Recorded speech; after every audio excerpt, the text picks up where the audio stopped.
مساء الخير على حسب قربك من خط الاستواء. الانذار والطرد دول حاجة أساسية في التحكيم بالنسبة لكرة القدم، ويعتبروا زي العدة اللي بيشتغل بيها الحكم كده، ودي الحاجة اللي بيقدر يتحكم فيها في المباراة علشان يمنع العنف. طبعا الكلام ده مش للرجالة، فتقعد تسأل نفسك هو ليه الحكم بيطلع كارت أصفر أو أحمر؟ ليه الرموز دي يعني، واشمعنى الألوان دي بالذات؟ بص، هم والله الأوروبيين دول ولاد الذين ما خلوش حاجة ما عملوهاش، وأكيد طبعا كل حاجة ليها معنى وليها قصة. فأنا أحمد ثابت، وفي الحلقة دي هنتكلم عن مين وليه وإمتى اخترعنا الإنذارات. هذا ما سنعرف في هذا الفيديو. لايك للفيديو، سبسكرايب في القناة عشان الفيديو يوصل أكبر عدد من الناس. وهيا بنا. ربنا مسرني ربنا مسرني ربنا مسرني. هي دي الكورة. صدق اليوم صلح اليوم.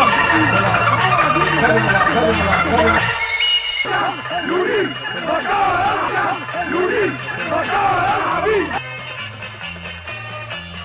إن لاعب ياخد إنذار دي مش حاجة قديمة، لأن في تاني يوم من أول كاس عالم في التاريخ اللي اتلعب في الأوروغواي سنة 30، الحكم أمر لاعب من منتخب البيرو بلاسيديو جاليندو في مباراتهم ضد رومانيا إنه يطلع من الملعب.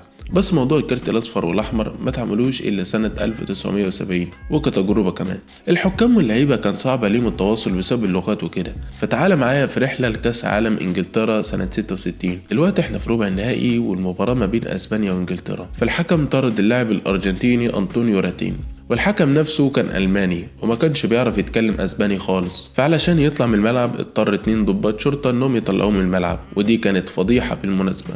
مشكلة التواصل دي شغلة بال الحكم السابق كين أستون اللي كان مدرس بريطاني في الأساس، والحكم ده هو اللي كان موجود في مباراة إيطاليا وتشيلي في كأس عالم 62 اللي كانت مشهورة بالعنف واللي اتسمت بمعركة سانتياغو، ممكن نبقى نعمل عنها حلقة بعد كده. فالحكم أستون ده طرد 2 لعيبة في الماتش، واحد منهم كان الإيطالي جورجيو فريني اللي ما كانش بيفهم إنجليزي خالص وما فهمش إن الحكم بيحاول يطرده. وبعدين بقى الموضوع بتاع ان الحكم ده كان سايق عربيته وكان بيفكر في سوء التفاهم اللي حصل في اليوم ده. جاك تشارلتون خد انذار، بس هو ما كانش عارف لحد ما قرا الخبر تاني يوم في الجورنال. وده كان ليه؟ لان طبعا مفيش وسيله تواصل يعتمد عليها. فبناء بقى على كلام العم استون لما كان واقف قدام اشاره المرور، قال لك ان الفضل في الفكره بيرجع لمراتي. ليه يا عم استون؟ قال لك علشان هي اخترعت كارتين على قد الجيب، واحد اصفر والتاني احمر. فقدم الابتكار ده للفيفا، وفعلا بيتم اعتماد الكارتين لاول مره في التاريخ.